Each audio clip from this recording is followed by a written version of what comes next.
O Grande Conflito. Capítulo 21. A causa da degradação atual.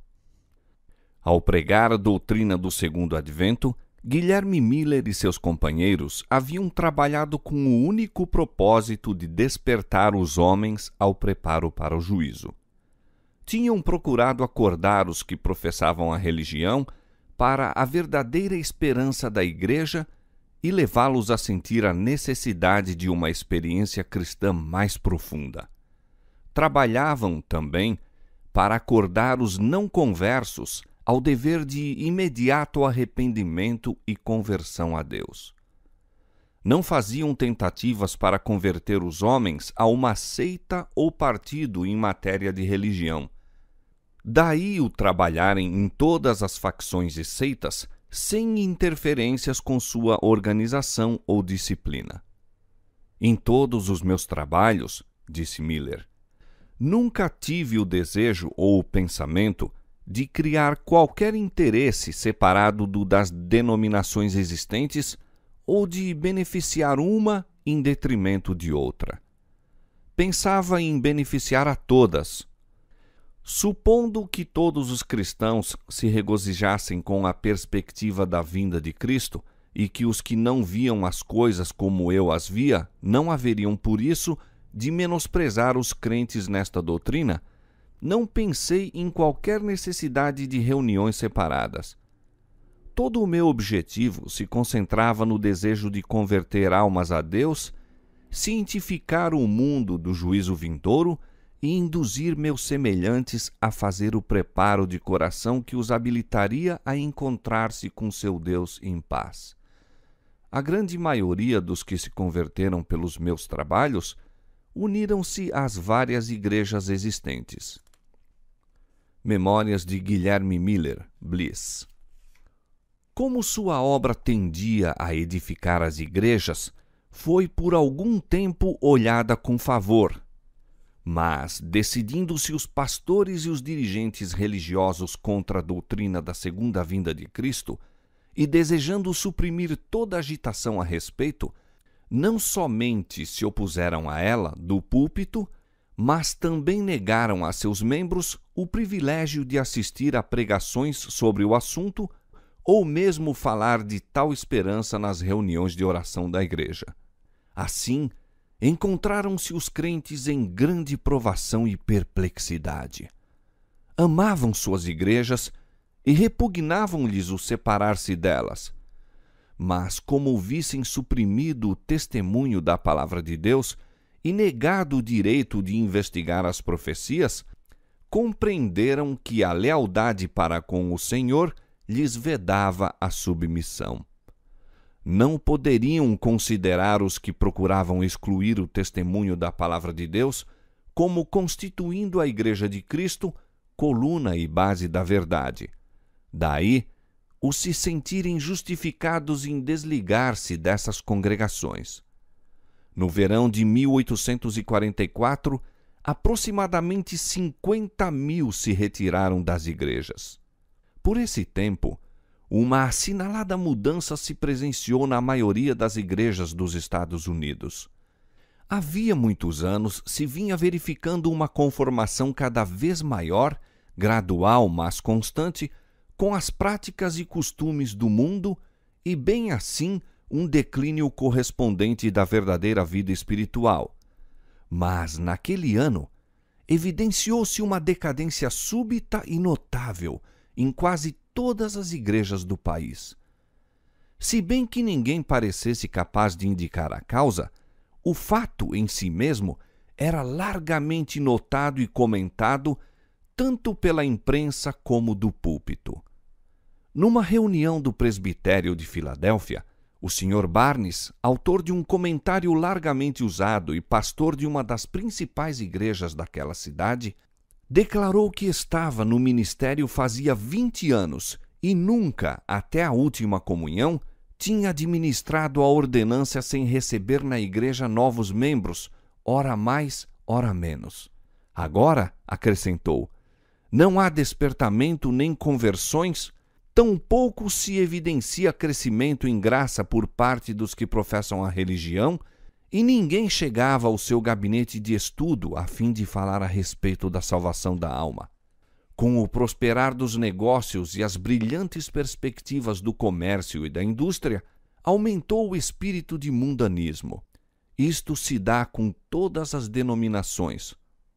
No mês de fevereiro do mesmo ano, o professor Finney do Colégio Oberlin disse: "Temos tido perante o Espírito o fato de que, em geral, as igrejas protestantes de nosso país são como tais, ou apáticas ou hostis a quase todas as reformas morais da época.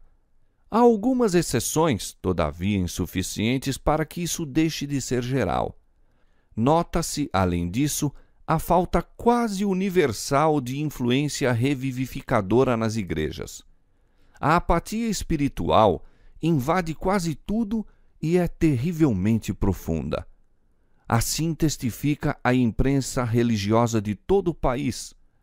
Quase que geralmente, os membros da igreja estão se tornando seguidores da moda. Dão mãos aos descrentes nas reuniões de prazer, nas danças, nas festas, etc. Mas não necessitamos de nos expandir nesse assunto lastimável. Basta que as provas se intensifiquem e se despenhem pesadamente sobre nós para mostrar que as igrejas em geral se estão degenerando lamentavelmente. Elas se têm afastado muito do Senhor, que se retirou delas." E um escritor no Religious Telescope testificou: "Nunca testemunhamos declínio religioso tão generalizado como no presente. Em verdade, a Igreja deveria despertar e pesquisar a causa desta situação aflitiva, pois, como aflito é que deveria ser encarado este estado de coisas por todo aquele que ama a Sião. Quando nos lembramos de quão poucos e espaçados casos de verdadeira conversão existem, e da insolência e obstinação dos pecadores, quase sem precedentes, exclamamos como que involuntariamente: esqueceu-se Deus de ser misericordioso? Ou está fechada a porta da graça? Semelhante condição nunca prevalecera sem causa na própria igreja. As trevas espirituais que caem sobre as nações, igrejas e indivíduos são devidas não à retirada arbitrária do socorro da graça divina por parte de Deus, mas à negligência ou rejeição da luz divina por parte dos homens. Exemplo frisante desta verdade vê-se na história do povo judeu no tempo de Cristo. Pelo apego ao mundo e esquecimento de Deus e sua palavra, tornou-se-lhes obscurecido o entendimento e o coração mundano e sensual. Daí estarem em ignorância quanto ao advento do Messias e, em seu orgulho e incredulidade, rejeitarem o Redentor. Mesmo assim, Deus não privou a nação judaica do conhecimento das bênçãos da salvação ou de participar delas. Aqueles, porém, que rejeitaram a verdade, perderam todo o desejo do dom do céu. Tinham posto as trevas pela luz e a luz pelas trevas, até que a luz que neles estava se tornou em trevas. E quão grandes eram as trevas!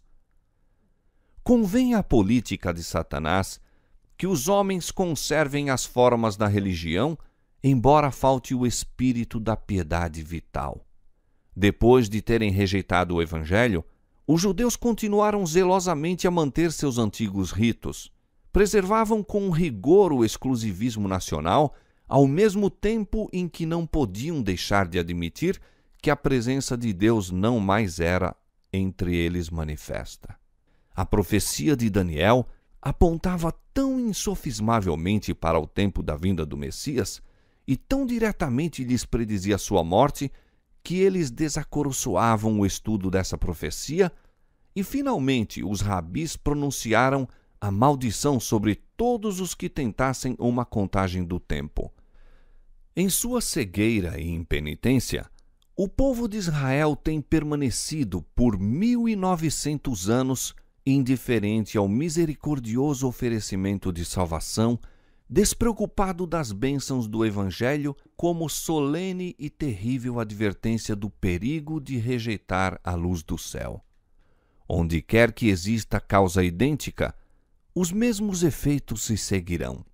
Aquele que deliberadamente abafa as convicções do dever, pelo fato de se achar este em conflito com as tendências pessoais, perderá finalmente a faculdade de discernir a verdade do erro.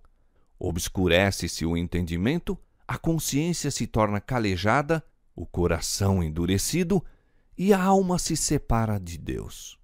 Onde a mensagem da verdade divina é desdenhada e tratada levianamente, ali a igreja se envolve em trevas. Esfriam a fé e o amor, entram a separação e a discórdia.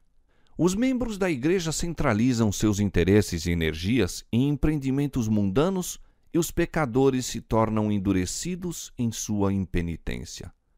A mensagem do primeiro anjo de Apocalipse 14, anunciando a hora do juízo de Deus e apelando para os homens a fim de o temer e adorar, estava destinada a separar o povo professo de Deus das influências corruptoras do mundo e despertá-lo a fim de ver seu verdadeiro estado de mundanismo e apostasia. Deus enviou à igreja, nesta mensagem, uma advertência que, se fosse aceita, teria corrigido os males que a estavam apartando dele.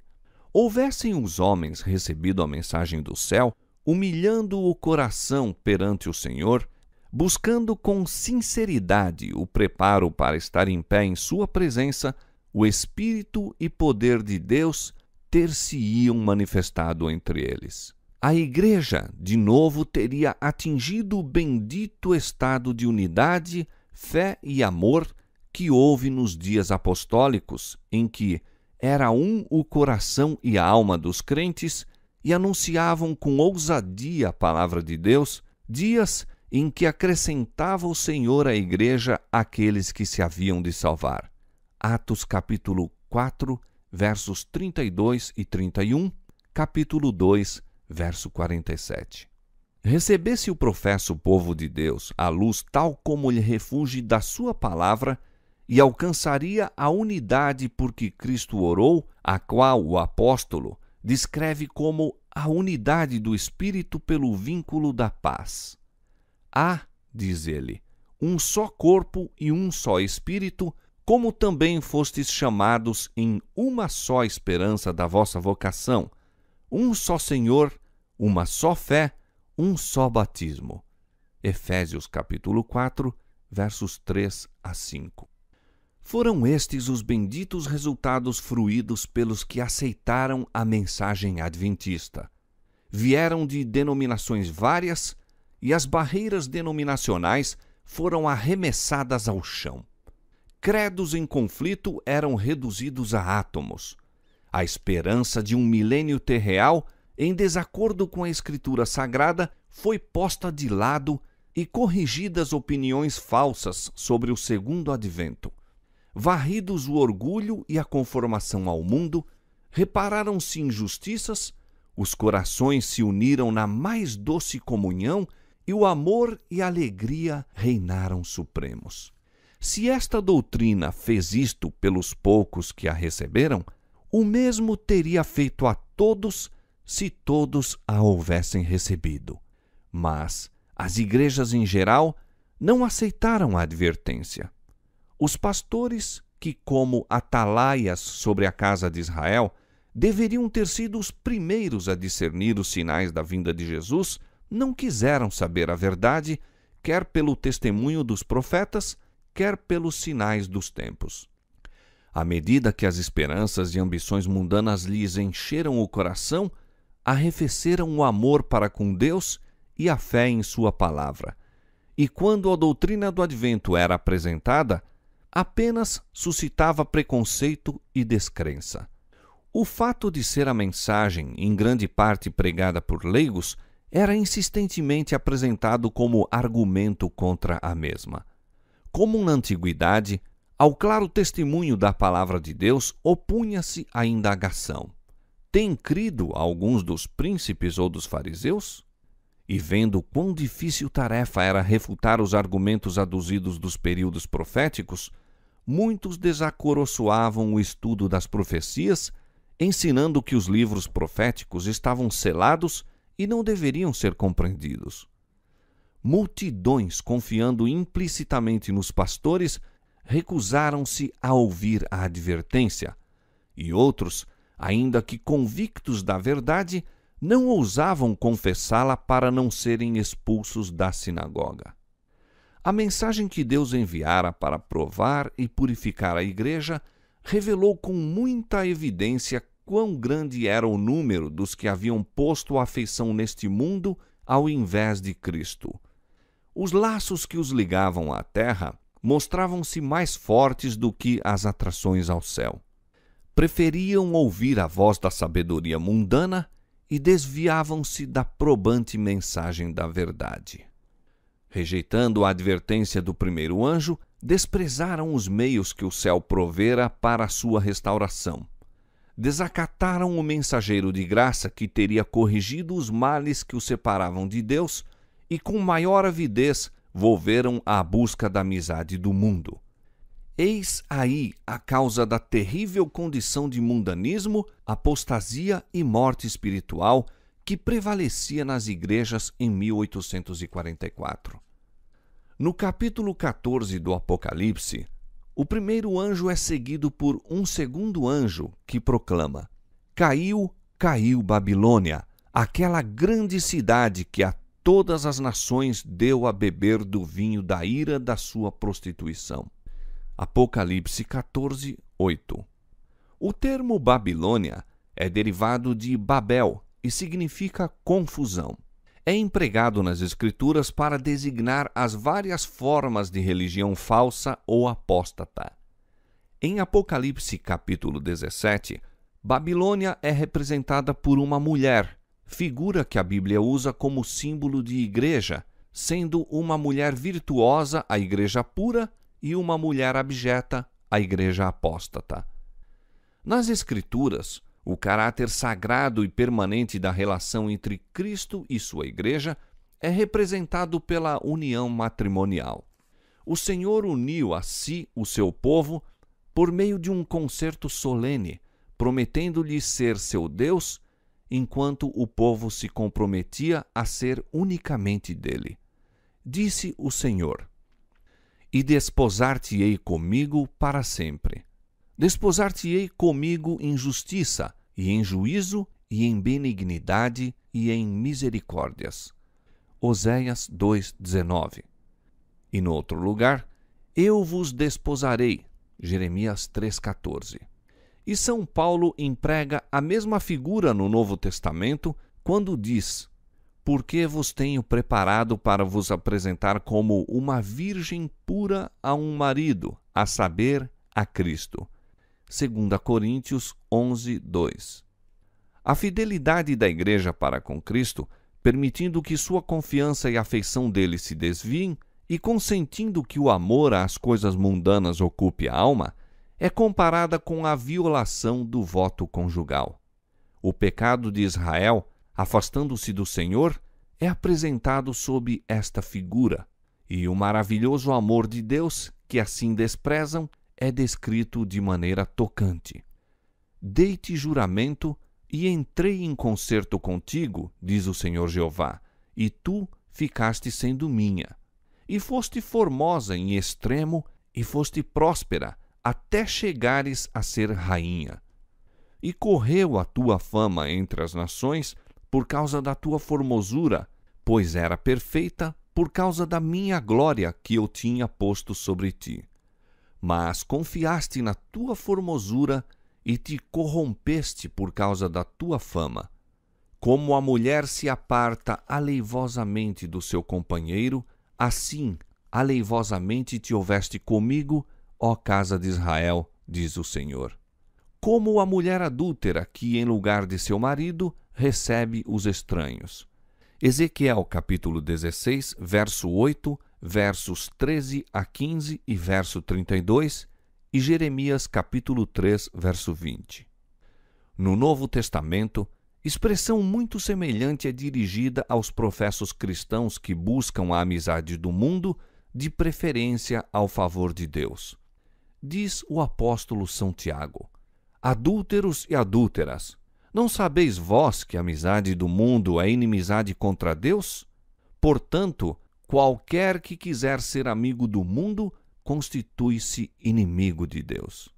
A mulher de Apocalipse 17, Babilônia, é descrita como estando vestida de púrpura e de escarlata e adornada com ouro e pedras preciosas e pérolas, e tinha na sua mão um cálice de ouro cheio das abominações e da imundície, e na sua testa estava escrito o nome, Mistério, a grande Babilônia, a mãe das prostituições. Diz o profeta: vi que a mulher estava embriagada do sangue dos santos e do sangue das testemunhas de Jesus. Declara ainda ser Babilônia a grande cidade que reina sobre os reis da terra. Apocalipse capítulo 17, versos 4 a 6 e verso 18. O poder que por tantos séculos manteve despótico domínio sobre os monarcas da cristandade é Roma. A cor púrpura e escarlata, o ouro, as pérolas e pedras preciosas pintam ao vivo a magnificência e extraordinária pompa ostentadas pela altiva Sé de Roma. E de nenhuma outra potência se poderia, com tanto acerto, declarar que está embriagada do sangue dos santos, como daquela igreja que tão cruelmente tem perseguido os seguidores de Cristo. Babilônia é também acusada do pecado de relação ilícita com os reis da terra. Foi pelo afastamento do Senhor e aliança com os gentios que a igreja judaica se tornou prostituta. E Roma, corrompendo-se de modo semelhante ao procurar o apoio dos poderes do mundo, recebe condenação idêntica. Declara-se que Babilônia é mãe das prostitutas.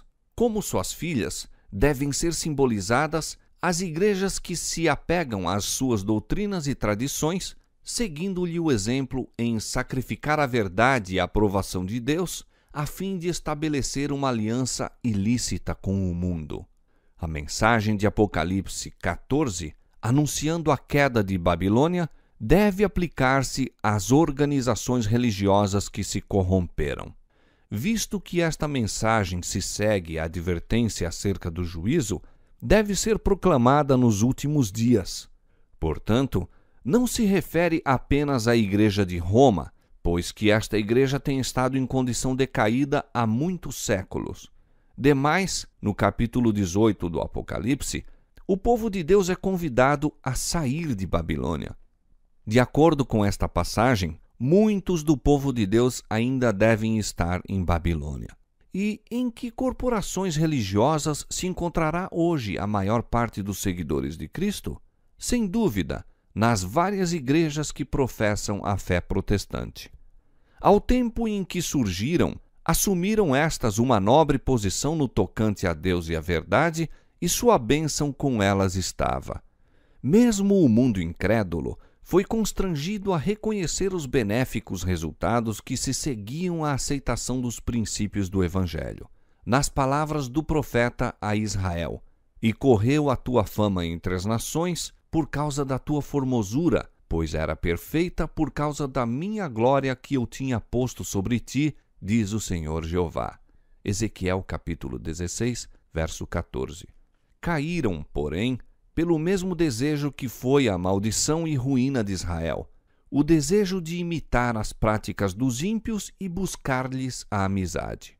Confiaste na tua formosura e te corrompeste por causa da tua fama. Ezequiel 16, 15. Muitas das igrejas protestantes estão seguindo o exemplo de Roma na iníqua aliança com os reis da terra. Igrejas do Estado, mediante suas relações com os governos seculares, e outras denominações pela procura do favor do mundo. E o termo Babilônia, confusão, pode apropriadamente aplicar-se a estas corporações. Todas professam derivar suas doutrinas da Escritura Sagrada e, no entanto, estão divididas em quase inúmeras seitas com credos e teorias grandemente contraditórios. Além da pecaminosa união com o mundo, as igrejas que se separaram de Roma apresentam outras características desta.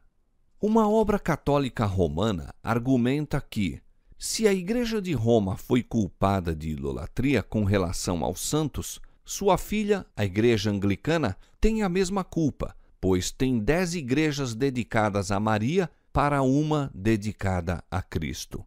E o Dr. Hopkins, no Tratado sobre o Milênio, declara: não há motivo para se considerar o espírito e prática anticristãos como sendo restritos aos que hoje se chama a Igreja de Roma.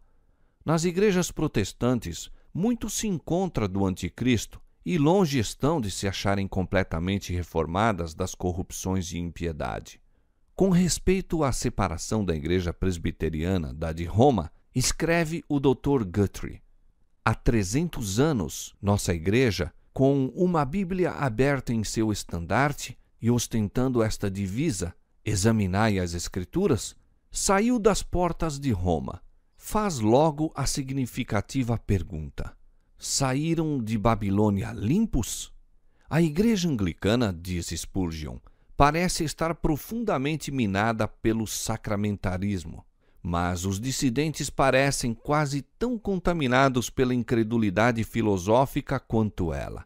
Aqueles de quem esperávamos melhores coisas estão se desviando um a um dos fundamentos da fé. O coração da Inglaterra mesmo, creio eu, está completamente carcomido por uma condenável incredulidade que ousa, todavia, ir ao púlpito e intitular-se cristã. Qual foi a origem desta grande apostasia? Como, a princípio, se afastou a Igreja da simplicidade do Evangelho, conformando-se com as práticas do paganismo a fim de facilitar a aceitação da doutrina cristã pelos pagãos. O apóstolo São Paulo, em seus dias, declarou: já o mistério da injustiça opera, segundo Tessalonicenses 2:7. Durante a vida dos apóstolos, a Igreja permaneceu relativamente pura, mas, pelo fim do 2º século, a maioria das igrejas tomou nova forma. Desapareceu a primitiva simplicidade e, insensivelmente, ao baixarem ao túmulo os velhos discípulos, seus filhos, juntamente com os novos conversos, puseram-se à frente da causa e lhe deram novo molde. Para conseguir conversos, aviltou-se o elevado estandarte da fé cristã e, como resultado, uma inundação pagã invadindo a igreja trouxe consigo seus costumes, práticas e ídolos. Como o cristianismo conseguisse o favor e apoio dos príncipes seculares, foi nominalmente aceito pelas multidões, mas conquanto muitos se intitulassem cristãos, na realidade permaneciam no paganismo e, especialmente em segredo, adoravam os ídolos. Não se tem repetido o mesmo caso em quase todas as igrejas que se intitulam protestantes? Com o desaparecimento dos fundadores, dos que possuíam o verdadeiro espírito de reforma, seus descendentes põem-se na dianteira e dão novo molde à causa. Embora se apeguem cegamente ao credo dos pais e se recusem a aceitar qualquer verdade além da que lhes foi dada a conhecer, os filhos dos reformadores se afastam grandemente do exemplo paterno de humildade, abnegação e renúncia do mundo. Assim, a primitiva simplicidade desaparece. Um dilúvio de mundanismo invade a igreja e leva consigo seus costumes, práticas e ídolos. Ai, até que ponto terrível a amizade do mundo, que é inimizade contra Deus, é hoje acalentada entre os professos seguidores de Cristo. Quão largamente se tem as igrejas populares de toda a cristandade afastado da norma bíblica da humildade, abnegação, simplicidade e piedade. Falando a respeito do uso correto do dinheiro, disse João Wesley: não dissipeis parte alguma de tão precioso talento simplesmente em satisfazer o desejo dos olhos, com vestuário supérfluo ou dispendioso, ou com adornos desnecessários. Não gasteis parte dele em ornar extravagantemente vossas casas, em mobília desnecessária ou dispendiosa, em quadros custosos, pinturas, douraduras. De nada disponhais para satisfazer o orgulho da vida, para obter a admiração ou louvor dos homens. Tanto quanto fizeres bem a ti mesmo, falarão bem de ti os homens. Tanto quanto vos vistais de púrpura e de linho finíssimo, e vivais todos os dias regalada e resplendidamente, não há dúvida de que muitos aplaudirão vossos gastos elegantes, vossa generosidade e hospitalidade, mas não compreis tão caro o aplauso. Estai antes contentes com a honra que vem de Deus. Entretanto, em muitas igrejas de nosso tempo, este ensino é desatendido. Professar uma religião tornou-se moda no mundo. Governantes, políticos, advogados, médicos, negociantes aderem à igreja como o meio de alcançar o respeito e confiança da sociedade e promover os seus próprios interesses mundanos. Procuram, desta arte, encobrir sob o manto do cristianismo todas as suas transações injustas. As várias corporações religiosas, robustecidas com a riqueza e influência dos mundanos batizados, mais ainda se empenham em obter maior popularidade e proteção. Pomposas igrejas, embelezadas de maneira a mais extravagante, erguem-se nas movimentadas avenidas. Os adoradores vestem-se com luxo e de acordo com a moda. Elevado salário é pago ao talentoso pastor para entreter e atrair o povo. Seus sermões não devem tocar nos pecados populares, mas deverão ser suaves e agradáveis aos ouvidos da aristocracia. Deste modo, ímpios de elevada posição são alistados nos registros da Igreja e os modernos pecados escondidos sob o véu da piedade. Comentando a atitude atual dos professos cristãos para com o mundo, diz um dos principais jornais seculares: insensivelmente, a Igreja tem seguido o espírito da época e adaptado suas formas de culto às necessidades modernas. Todas as coisas, na verdade, que contribuem para tornar atraente a religião, a Igreja hoje emprega como seus instrumentos. E um escritor no Independent de Nova York assim fala a respeito do metodismo atual. A linha de separação entre os religiosos e irreligiosos se desvanece numa espécie de penumbra e homens zelosos de ambos os lados estão labutando para obliterar toda a diferença entre seu modo de agir e seus prazeres.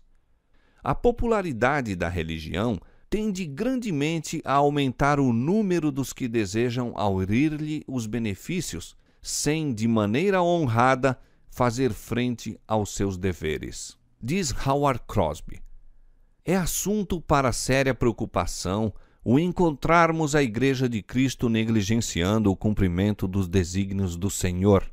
Exatamente como os antigos judeus permitiram que o intercâmbio familiar com as nações idólatras lhes roubasse de Deus o coração, assim a Igreja de Jesus hoje, mediante a falsa parceria com o mundo incrédulo, abandona os métodos divinos de sua verdadeira vida e entrega-se aos costumes de uma sociedade sem Cristo, hábitos perniciosos, embora muitas vezes plausíveis, usando argumentos e chegando a conclusões estranhos à revelação de Deus e diretamente antagônicos a todo o crescimento em graça.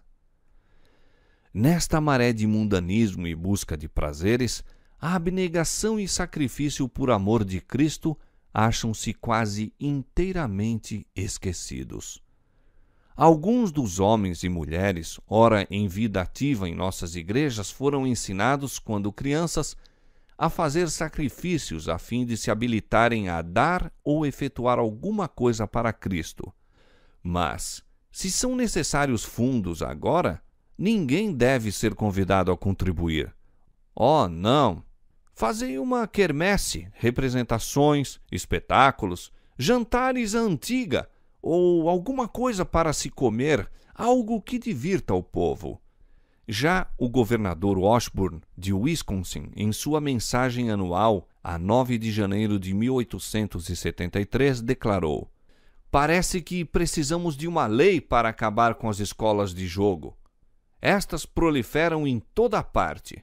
Mesmo a igreja, inadvertidamente, sem dúvida, algumas vezes faz a obra do diabo.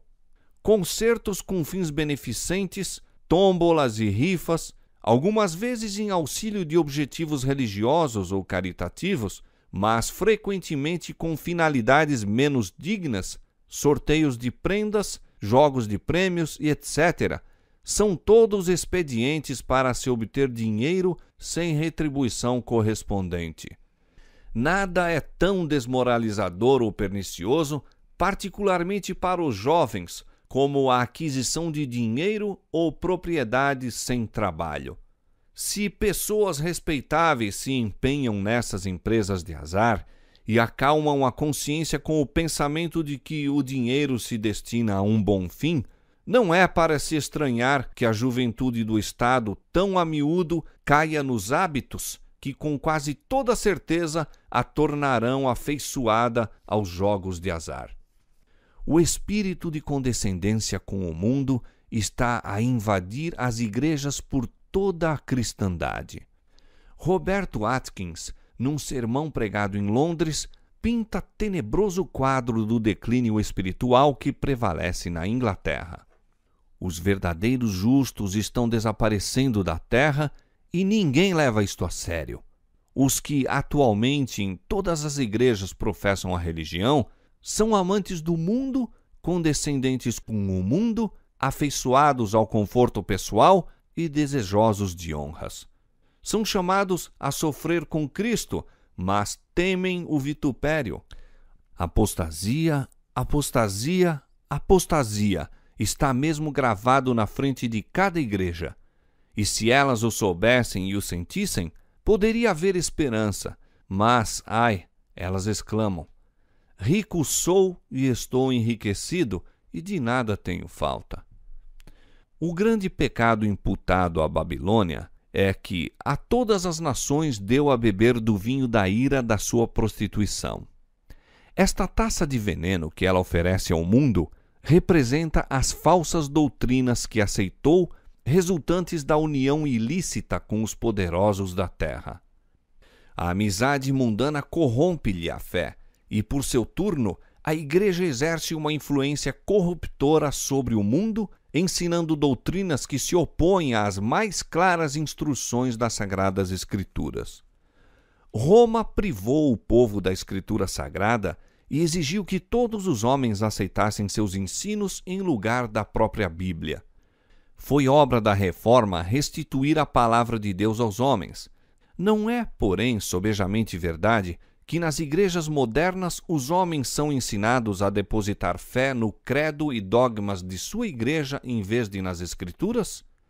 Falando das igrejas protestantes, disse Carlos Becker: horrorizam-se com qualquer palavra rude contra os credos, com a mesma sensibilidade com que os santos padres se teriam horrorizado com a rude palavra contra a incipiente veneração dos santos e mártires por eles fomentada. As denominações evangélicas protestantes, por tal forma, ataram as mãos umas às outras, bem como suas próprias, que, em qualquer dessas denominações, um homem não pode absolutamente se tornar pregador sem, de alguma maneira, aceitar outro livro além da Escritura Sagrada. Nada há de imaginário na declaração de que o poderio do credo está começando hoje a proibir a Bíblia tão realmente como o fez Roma, se bem que de maneira mais sutil. Quando ensinadores fiéis expõem a palavra de Deus, levantam-se homens de saber, pastores que professam compreender as Escrituras e denunciam a doutrina sã como heresia, desviando assim os inquiridores da verdade. Não fosse o caso de se achar o mundo fatalmente embriagado com o vinho de Babilônia, e multidões seriam convencidas e convertidas pelas verdades claras e penetrantes da palavra de Deus. Mas a fé religiosa parece tão confusa e discordante que o povo não sabe o que crer como verdade. O pecado da impenitência do mundo jaz à porta da igreja. A mensagem do segundo anjo de Apocalipse, capítulo 14, foi primeiramente pregada no verão de 1844 e teve, naquele tempo, uma aplicação mais direta às igrejas dos Estados Unidos, onde a advertência do juízo tinha sido mais amplamente proclamada e, em geral, rejeitada, e onde a decadência das igrejas mais rápida havia sido. A mensagem do segundo anjo, porém, não alcançou o completo cumprimento em 1844. As igrejas experimentaram então uma queda moral em consequência de recusarem a luz da mensagem do advento, mas essa queda não foi completa. Continuando a rejeitar as verdades especiais para este tempo, têm elas caído mais e mais. Contudo, não se pode ainda dizer que caiu Babilônia, que a todas as nações deu a beber do vinho da ira da sua prostituição. Ainda não deu de beber a todas as nações. O espírito de conformação com o mundo e de indiferença às probantes verdades para nosso tempo existe e está a ganhar terreno nas igrejas de fé protestante em todos os países da cristandade. E estas igrejas estão incluídas na solene e terrível denúncia do segundo anjo. Mas a obra da apostasia não atingiu ainda a culminância. A Escritura Sagrada declara que Satanás, antes da vinda do Senhor, operará com todo o poder e sinais e prodígios de mentira e com todo o engano da injustiça, e os que não obedeceram o amor da verdade para se salvarem serão deixados à mercê da operação do erro para que creiam a mentira. 2 Tessalonicenses capítulo 2, versos 9 a 11. A queda de Babilônia se completará quando esta condição for atingida e a união da igreja com o mundo se tenha consumado em toda a cristandade. A mudança é gradual e o cumprimento perfeito de Apocalipse, capítulo 14, verso 8, está ainda no futuro. Apesar das trevas espirituais e afastamento de Deus prevalecentes nas igrejas que constituem Babilônia, a grande massa dos verdadeiros seguidores de Cristo encontra-se ainda em sua comunhão. Muitos deles há que nunca souberam das verdades especiais para este tempo. Não poucos se acham descontentes com sua atual condição e anelam mais clara luz. Debalde olham para a imagem de Cristo nas igrejas a que estão ligados. Afastando-se estas corporações mais e mais da verdade e aliando-se mais intimamente com o mundo, a diferença entre as duas classes aumentará, resultando por fim em separação. Tempo virá em que os que amam a Deus acima de tudo não mais poderão permanecer unidos aos que são mais amigos dos deleites do que amigos de Deus, tendo aparência de piedade, mas negando a eficácia dela. O capítulo 18 do Apocalipse indica o tempo em que, como resultado da rejeição da tríplice mensagem do capítulo 14, versos 6 a 12, a igreja terá atingido completamente a condição predita pelo segundo anjo e o povo de Deus, ainda em Babilônia, será chamado a separar-se de sua comunhão. Esta mensagem é a última que será dada ao mundo e cumprirá a sua obra. Quando os que não creram a verdade, antes tiveram prazer na iniquidade, 2 Tessalonicenses capítulo 2, verso 12, forem abandonados para que recebam a operação do erro e creiam a mentira, a luz da verdade brilhará, então, sobre todos os corações que se acham abertos para recebê-la, e os filhos do Senhor, que permanecem em Babilônia, atenderão ao chamado: Sai dela, povo meu. Apocalipse 18, 4.